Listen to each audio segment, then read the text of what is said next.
Hello and welcome back to another Invest podcast. I know it's been quite some time, unfortunately, but such is life. But happy to be back and happy to discuss a new topic today. So it's just me here today, and the topic is learning and my take on learning and becoming a learner. I think it's such an important topic, and I just want to give a bit of context. So I was sitting down with my grandfather, who's almost 93 now, and I was looking through some of the books he had, and he was a civil engineer. He specifically worked within dam engineering.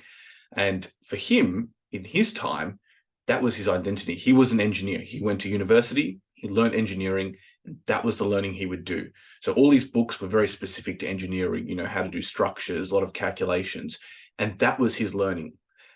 In our society today, we have to be constant learners, because if you're not a constant learner, you will be left behind. And you can't just learn about one topic, right? Whether you're a doctor, lawyer, accountant, in sales, marketing, whatever you do, if you're, plumber, electrician, you cannot have one specific set of skills, because the world is so dynamic. Things are changing.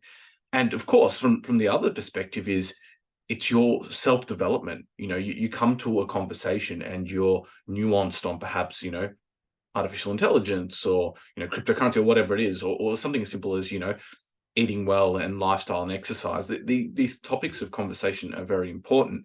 And ultimately, learning those can be reinvested in yourself, right? And that's what, the premise of my ideas is investing in yourself and investing in your community. So learning and becoming a learner is necessary to invest in yourself and your community, because we don't live in an age now where you can just learn one set of skills and that's it.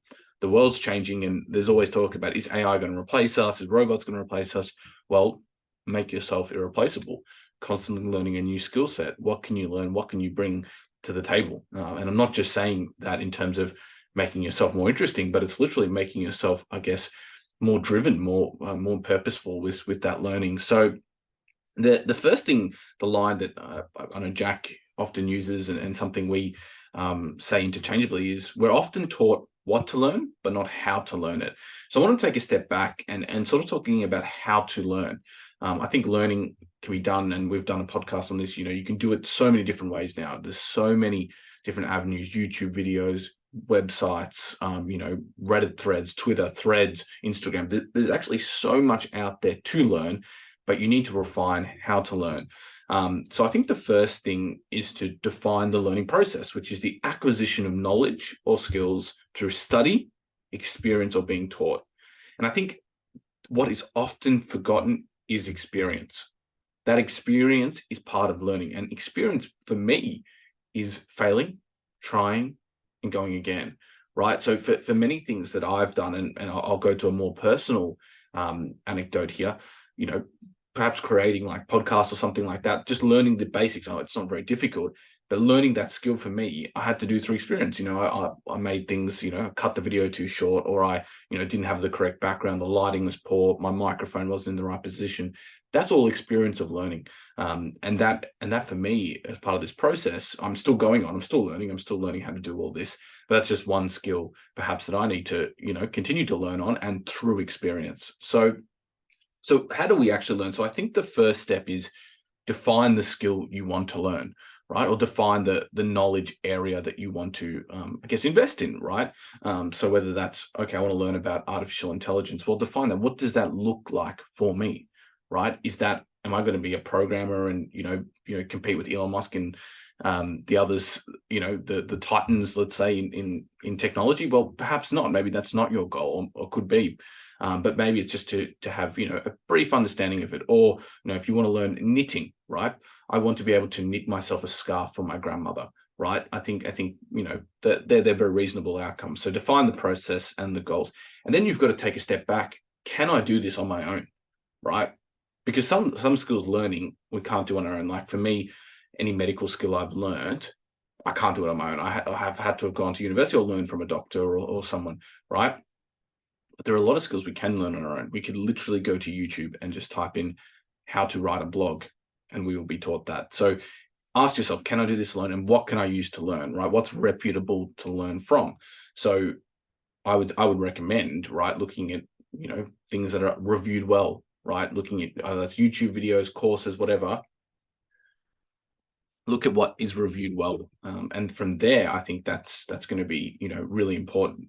And then the next part is to seek feedback and evaluation. So to seek feedback and evaluate, you have to apply the skills. So when you're learning something, it's great to take notes, whether that's in your phone or on a notepad or whatever. I think a lot of people obsess over notes and keeping track of what they learn, which is good. But it's like, where is the application for it, right? Are you going to go knit that scarf, or are you just going to write out, the 100 steps of how to knit a scarf, 20 times?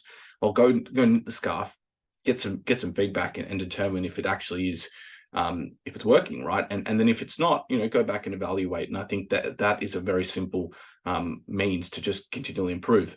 But I think, the last kind of step that I thought of is, once you've got that feedback evaluation, you have to set time aside. I think our timetables are so busy these days, no matter who you are. This term busy gets thrown around a lot. Maybe I'll just say we have different priorities, right? I think that's a better way of saying it than busy. That if you don't schedule or put into your block of time to learn this skill, it won't get done. You'll kick it down the road. You'll put it off, or you'll get feedback, you'll fail, and then you'll just give up on that, and you'll try and learn another skill. You'll try and I don't know, go from knitting to baking in a day, and it's like, well, you didn't really follow that one through. You're just changing through, and you can't make up your mind. So I think that's really important. And I guess another key thing I'd like to say on that is, when picking something to learn, I guess there's so much for us to learn. And going back to my grandfather's day, learning to be an engineer was the only skill he perhaps needed. Obviously, he would have learned other things, but in terms of his identity, that was really big of it, big part of it. For us, though, you can't get caught up in learning 100 things, because then you'll just be a jack of all trades, master of none, right? It's about picking what aligns with you, who you are, and what skill you actually want to learn, right? And I think that makes a huge difference to go about learning, right? Because if you're learning something for the sake of it, like, oh, I heard AI, artificial intelligence was something cool, I might learn about that, but you have no passion, no interest in technology or what it can do, well, then I guess you're just doing it for the sake of it. So that's important, right? To go back and think, once you've done the steps of defining what you want to learn, going through the process, finding out where to learn from, seeking feedback, and making the time set aside to improve. Well, you need to think of, is this actually something I want to continue learning? I think that's very important. Now, the last thing I'd like to say is just some recommendations. So the science of learning and learning anything, and something I've used in my university studies, from my undergrad medical school research, has been something I learned from the book called Make It Stick. I should have gotten the author. Perhaps I will look up the author now. But this book essentially was something that I just took a few points from, right? So it's Make It Stick by Henry L. Roediger III, Mark A. McDaniel, and Peter Brown. So there's a few authors there, but you can get it on Goodreads, Amazon, whatever it may be.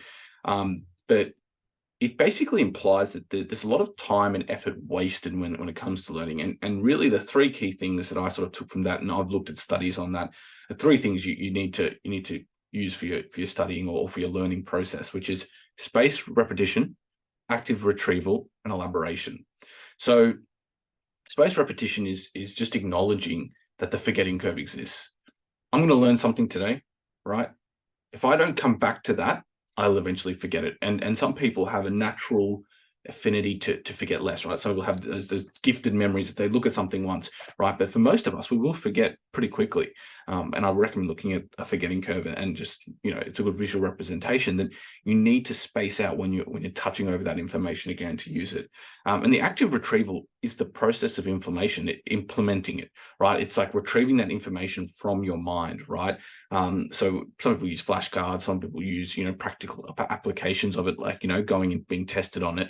Well, they're all parts of actively retrieving it, and that's going to help greatly with your learning process. And then elaboration is, I guess, making connections between the new information you're taking on and then what you already have. So that could be, applying, I guess, a new skill of, let's say, cooking recipes. Maybe that's associating, this new ability to cook with something you're already good at, right? Another skill, or a story even in your own life that, gives you, I guess, context to it.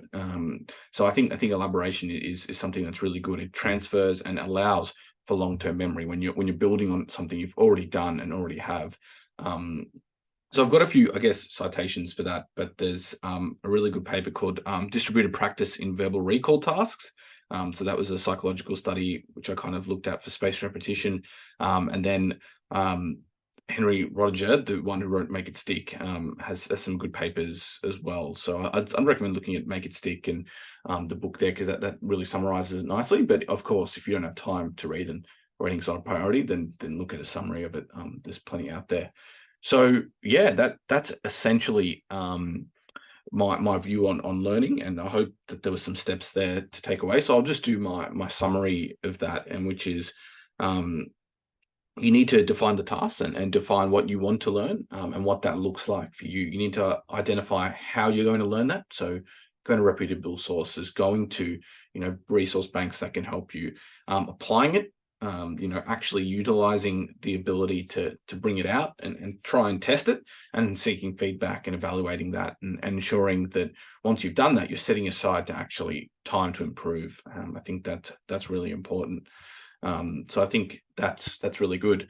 Now, I often start the podcast with my thing of the week, and I thought today I just wanted to get into the topic and just finish with my thing of the week. So my thing of the week is something I do to invest in myself and makes me better. And I've spoken, I guess, before on cold showers, but going into the ocean and cold ocean dips has been something that has really forged me, which I've done in the past week. I've done it 3 times actually in the past week. And cold water and cold water immersion, a lot of benefits out there, perhaps for another time. But doing the cold dips with friends has been, we're pushing each other, and that's been something has really brought me closer to the friend group that I've done it with. We call ourselves the Ocean Brothers, and it's been something that I would say that's really made me present. When you're in that cold, freezing ocean, by the way, for context, I'm in Melbourne in winter. You have to stay present. You have to think about getting through this. You can't be thinking about, I don't know, the lasagna that's for dinner. You have to focus in on actually what is going on right now. My body freezing, and that's been very special. So that's been my thing of the week. So I hope that this episode was useful.